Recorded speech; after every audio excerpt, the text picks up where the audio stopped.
Everyone, it's Liam here from Rating the Races. So we've had a look at tomorrow's racing, and there's a few races that I'm very interested in. Certain horses. There's a couple at Wetherby that we're going to leave till last in the video, just in the hope that some of the bookmakers might have priced up by then. I doubt it, but we'll be relying on their forecast prices. And if we get around their forecast prices, particularly for one of them, I'd be very happy with it. I actually think it should be odds on.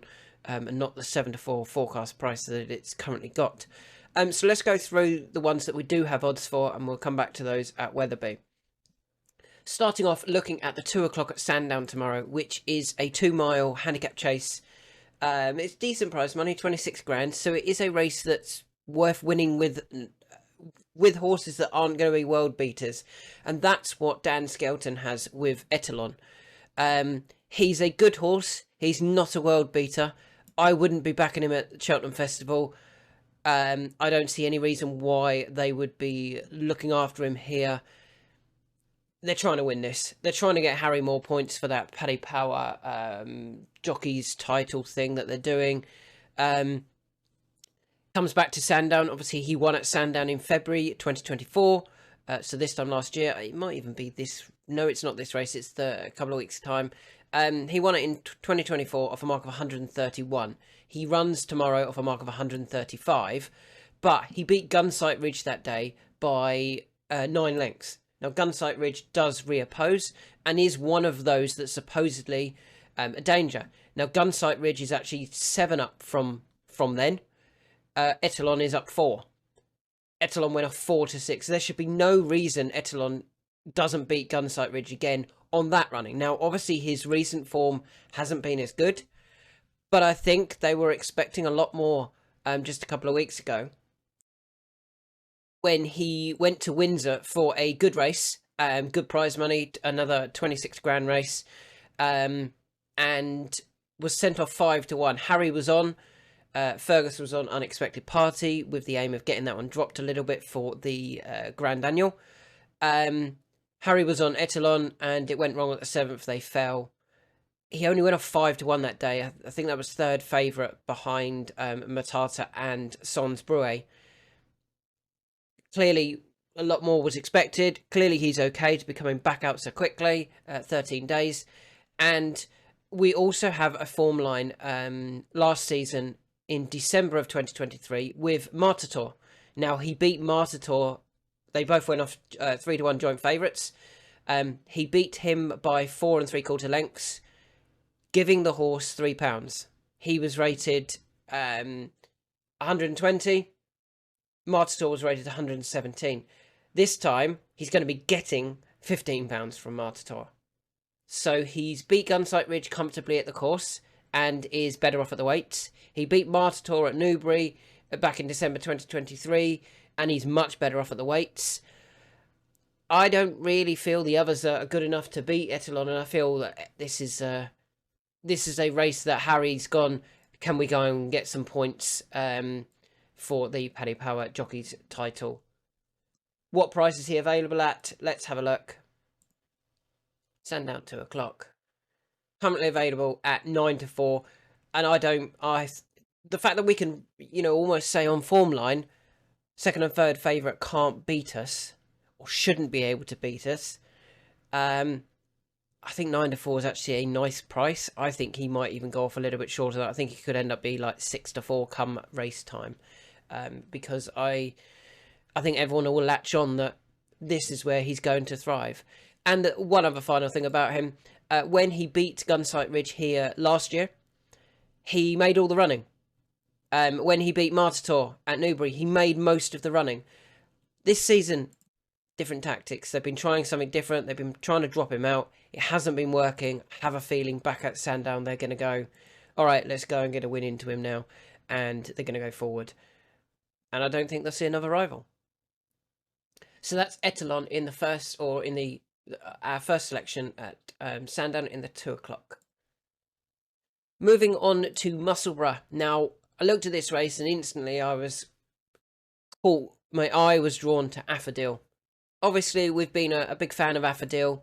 Think there's more to come from the horse. he has dropped nicely in the handicap. He's dropped from a mark of 100 and what was he running off? 130 last year. Running some good races. 5th in a county hurdle off 130. 3rd at Aintree off 130. 4th in a Scottish champion hurdle off 130. This season it hasn't worked. He hasn't been running well. And I kind of felt when he got beat at Southall, he, for me, suggested he wanted further. I don't feel that now he's getting a bit older, I don't think he's got the speed for 2 Mile. And that really puts me off Affordale. As well handicapped as he has now become, that does put me off him. And the only other thing we could say is he did win this race last year off a mark of 124, a £4 higher mark. He beat Zandabad that day. Zandabad hasn't actually gone and franked that form particularly. He's not come out and won yet. He went on to finish 2nd at Ascot in a maiden hurdle, 3rd in the Chester Cup. I mean, then had a few runs on the flat. Come back this season, finished 2nd behind Skyjack Hijack at Newcastle, and then recently finished 6th at Windsor in a handicap. It's not form that's stacking up at all. I feel the right horse, and the horse that should actually be favourite for this, especially on the lines of Affordale has to have a chance, is Balhambar. Now, Balhambar finished 2nd last time out in the same race that Affordale finished 6th. Yes, there's a bit of a pull in the weights. Affordale dropped £3 for that, and Balhambar went up £1. Balhambar went off the 3-1 favourite that day, finished 2nd, got beat by Al Nilam, who only went off 9-2 himself. It's not like he was beaten by a big priced shock winner. I think Balhambar did everything right that day, and to be fair to even that form, the winner had previously finished 2nd to Willie the Builder, potentially very well handicapped, and Oaken Risk, potentially very well handicapped. I don't feel that was a bad run from Balhambar, and I feel this is a slightly, not an easier race, but it's certainly no more competitive than Southall, and maybe we don't have that very unfortunate horse in Alnamar. Alnamar had just bumped into 2 well handicapped horses. Have anything here just been bumping into very well handicapped horses? No, not in my opinion. I think Balhambar will find that there isn't anything nicely handicapped, and he can win off his current mark of 122. Now, as I said, I think he should be nearly favourite. I think he should be a shorter price than Affordale. That's all about, is Affordale going to bounce back at Musselburgh? I would have liked to have seen a bit more this season from him on his marks where he was going down. If he was really that well handicapped, I feel he would have been getting a bit closer by now. I just wonder whether it's the trip isn't right for him now, and he now needs 2.5 mile. So I'm more than happy to take him on with Balhambar, who still looks unexposed to me. And as you can see, we can currently get 6s about Balhambar. I think that's a great price. Then off to Leopardstown for the Dublin Racing Festival. There's a few races that I've left alone completely. A lot of the graded races, not really that interested in them. Let's very quickly go through the graded races, and I'll just tell you what I feel about them. I like Final Demand. I do think Super Sunday is overpriced. I don't think there's as much between those two as it looks. Juvenile Hurdle, I'd probably be going for... It's close between Hello Neighbour and Lady Vega Allen. I'm not sure who I prefer there. The crazy one is Willie DeHoo, who's like 33-1 now. Was favourite for the Triumph Hurdle, and now is 33-1 for just an 8-runner Grade 1 at the Dublin Racing Festival. A few others to look at. Again, I don't think Mashborough is going to have it all his own way. I think Il Atlantique is a very good horse over 2 mile, and I actually really like Firefox still, but wouldn't be getting involved in that. The Irish Gold Cup, Galopin de Champ will win that, I'm sure. I'd be disappointed if he gets beat there, to be honest. But I'm not getting involved in any of those graded races because there are just too many question marks for me. The race I am going to get involved in is the 225, the 3 mile handicap hurdle, where we have a very short price favourite in Meeting of the Waters. Now, what that does is it means some of the other horses are bigger prices than what they should be. Now, granted, Meeting of the Waters could be absolutely thrown in.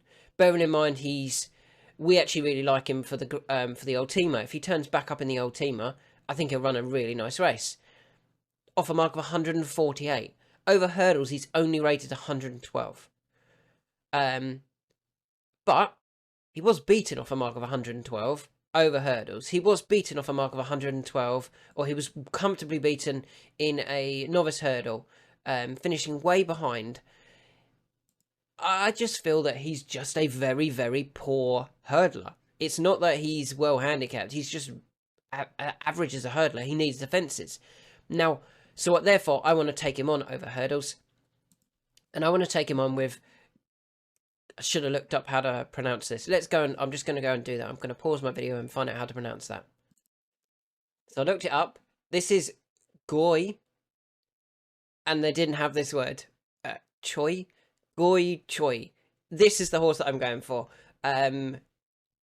Why do I like that horse? I'm going to call it that horse from now on. I'm not going to try and pronounce the name again.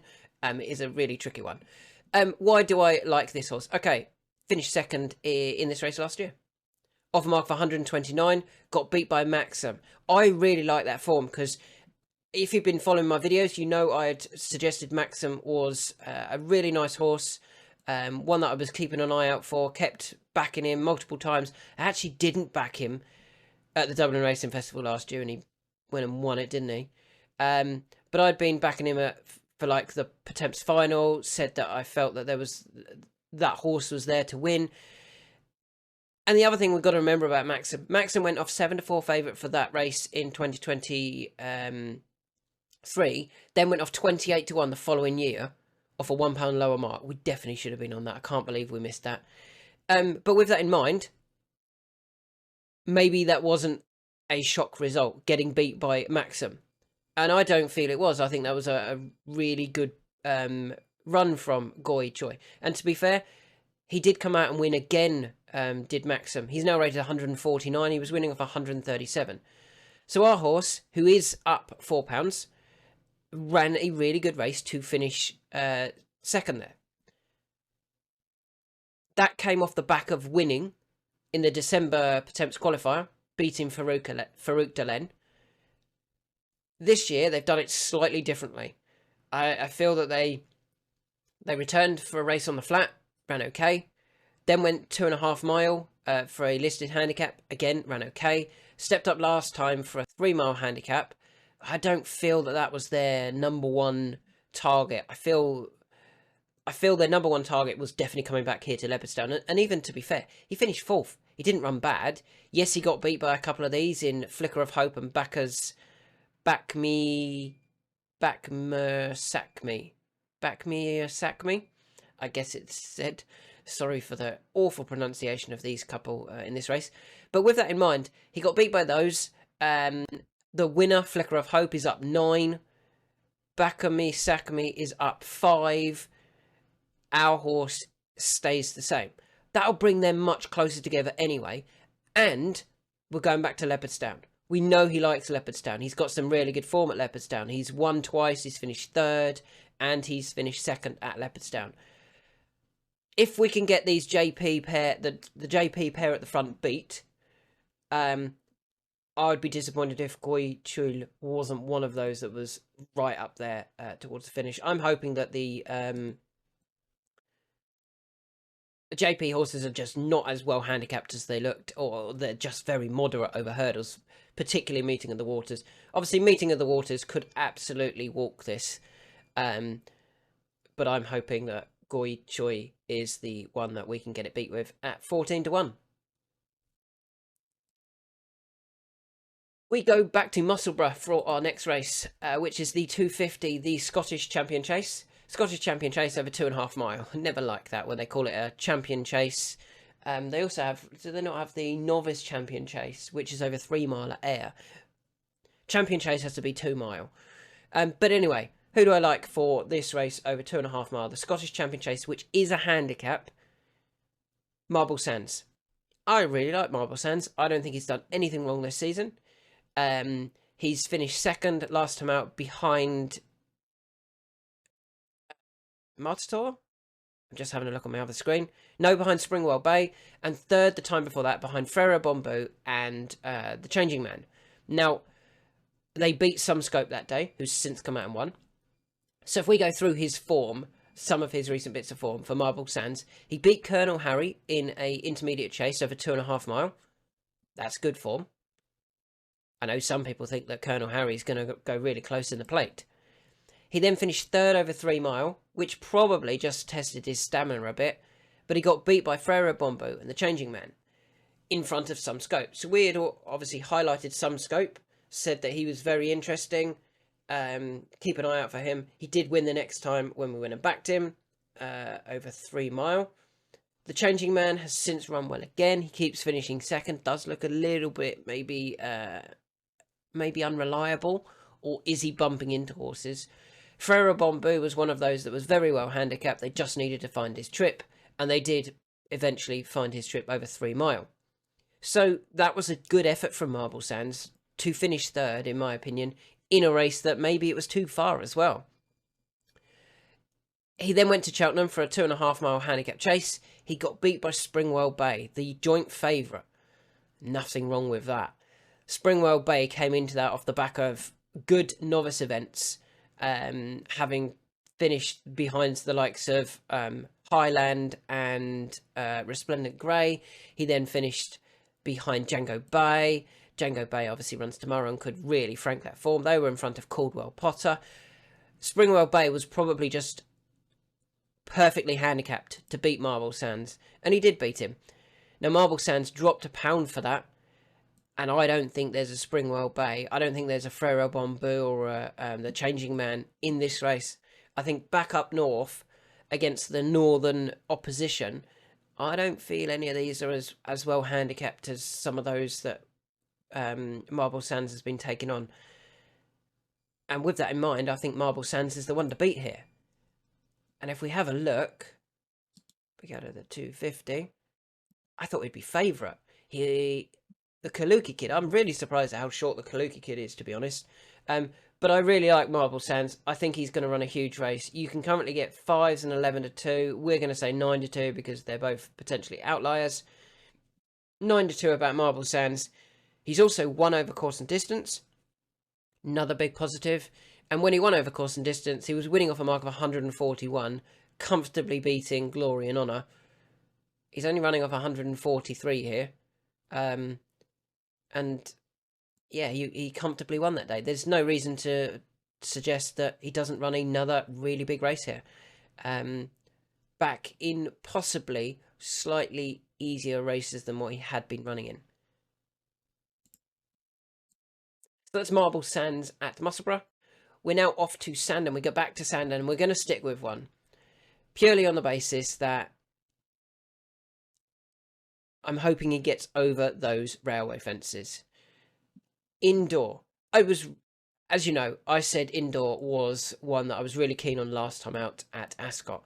All it needed was a decent ride from David Maxwell. And he did that in the main.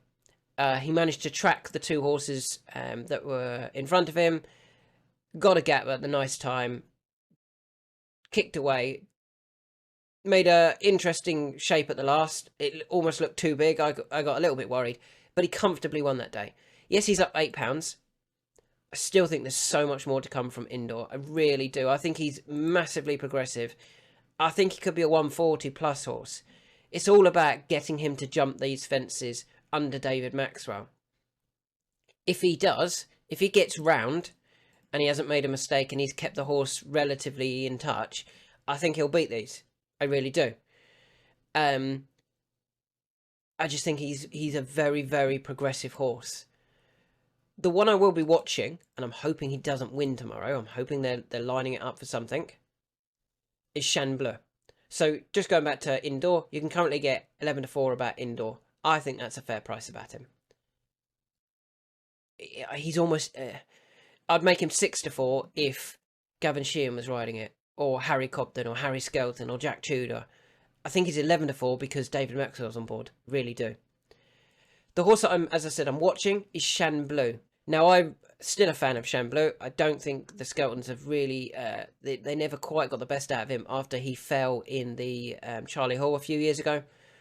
But one of his best runs of recent times was when he finished third in the Swinley Chase at Ascot in February 2024. Now, that race is worth 56 grand to win.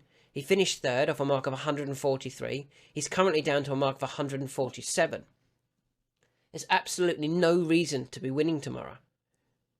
Get him dropped another couple of pounds, down to, if he say turn up of 135, he turned up £8 lower than when beaten just over 1.5 lengths for a race worth twice the prize money.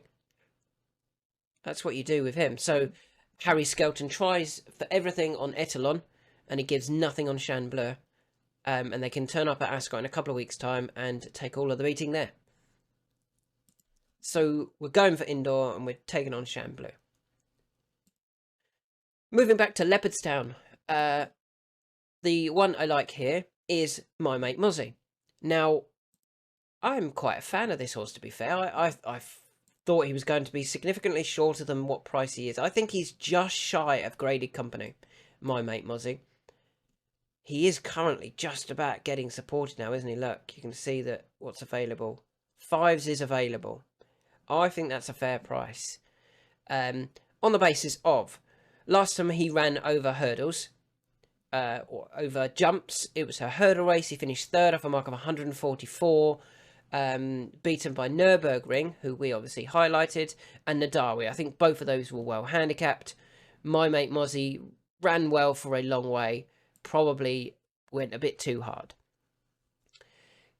Then we look back through his form, and we can see that last year he was running over fences, and he finished 6th in a Arkle, behind some good horses. Gaelic Warrior, Founder 50, Ilete Tomp, Matata, Hunter's Yarn. And even if we look at their marks, Gaelic Warrior is now rated 160... just waiting for it to load. 165 over fences. Founder 50 is rated 162. Ilete Tomp is rated 160 over fences. This is Matata is now rated 163 over fences.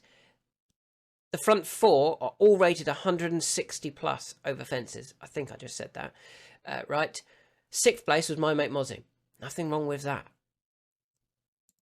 And actually, if we go back to the run before that, he finished 2nd in the Racing Post Novice Chase at Leopardstown at this course, beaten 1.5 lengths by Founder 50. So he was beaten 1.5 lengths by a horse who's now rated 162 over fences, and actually gave him a race. It's not that Founder 50 just cruised there on the bridle and won it comfortably. They beat Sharjah. Sharjah then went to win a handicapper Air off a mark of 147, but he won that comfortably. And ended up, I think he retired at the end of that, rated 152. My Mate Mozzie is rated 148. I don't think that's enough.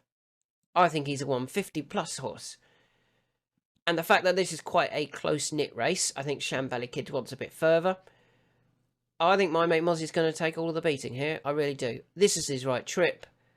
He's in a handicap. He doesn't have to take on the Gaelic Warriors. And some of his form is plenty good enough to win this. So that's My Mate Mozzie in the Rhino Handicap Chase at Leopardstown. We move on to 2 more at Wetherby. Now, we're going to have to rely on forecast prices. And the first one is forecast to be 7-4. And that's Lud d'Or. Now, one of the things you always have to be careful of is, have they got a handicap mark, or are they running for a handicap mark? He's only running in a maiden hurdle. And instantly you go, well, he must be... Are they trying to get him a good handicap mark? No. They've already done that. He's already been given a handicap mark. He's rated 120, which isn't great. But I don't think it's going to need to be to win this race. I don't have any of the others running anywhere near the level of form that Lud d'Or has. For example, second to Glyn Bray at Stratford in October. I thought that was a very good effort. Stumbled late on. I think that would be good enough to win it. His last 2 runs, third to Derry Hassan, Paddy and Farland. Good bit of form. And then last time out, when he was finishing second, finally as a 5-year-old, he is still only a 5-year-old, he finished second to Juby Ball off level weights.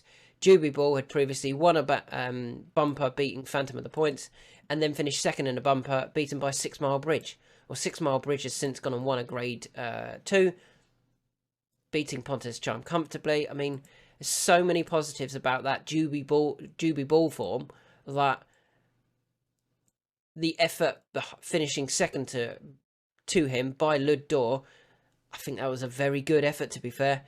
And yeah, if we can get anything above, I honestly feel anything above even money, Lud Dor is a bet in this race.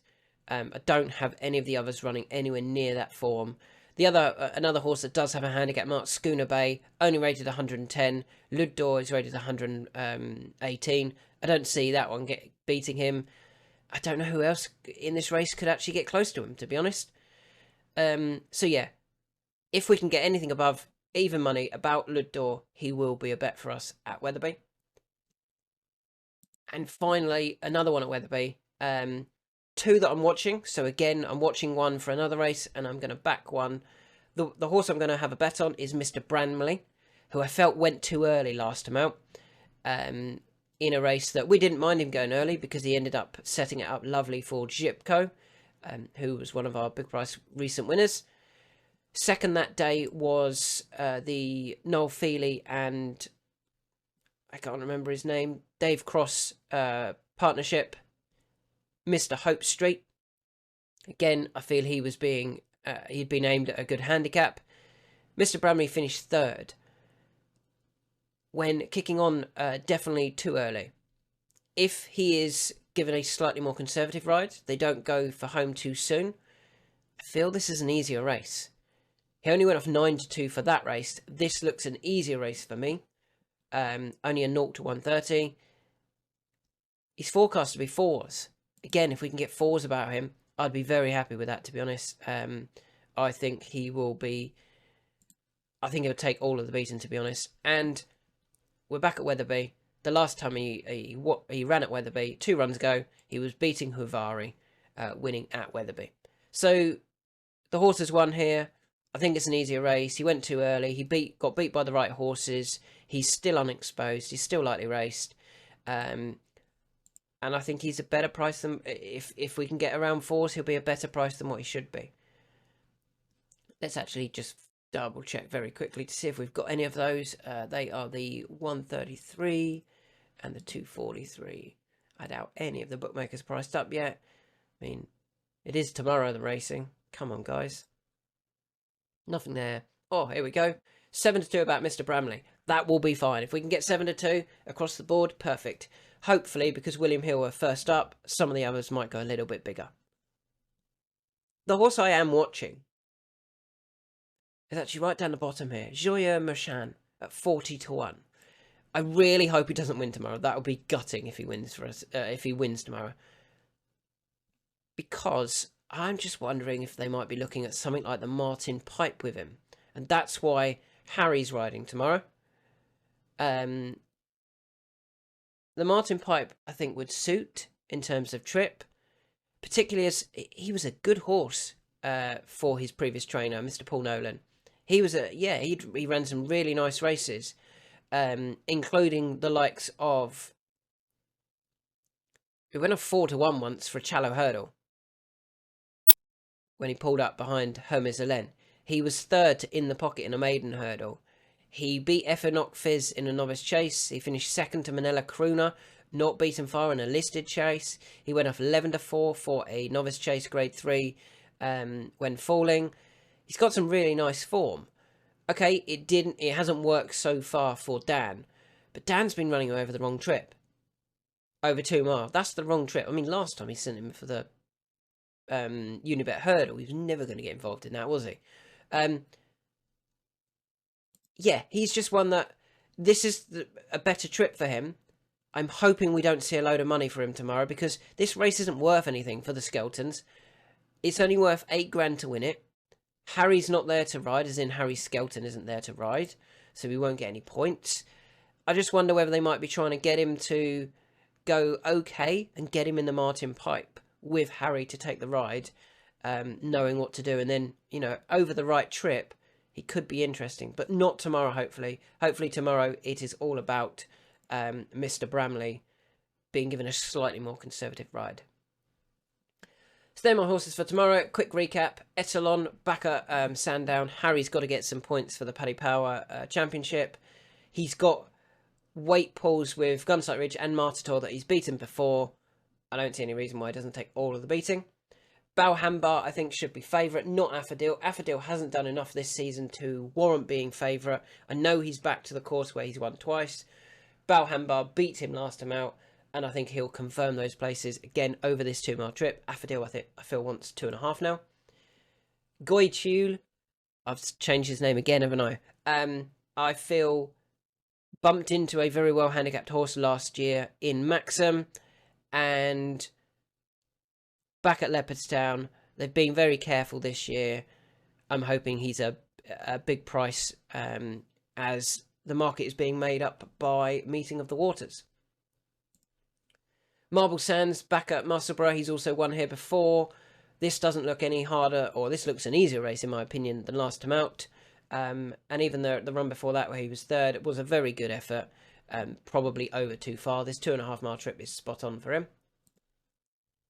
Indoor, just needs to keep in touch, jump the fences. If he's there, jumping the second last. I'd be disappointed if he doesn't win unless David decides to just wave his arms rather than actually ride the horse. My mate Mozzie, I feel he's better than Handicap Company. I think he's just shy of graded class, and he can beat these even off nearly top weight, or he might actually be top weight. Ludor should be odds on in my opinion. His form behind Jubilee Ball is a very good bit of form.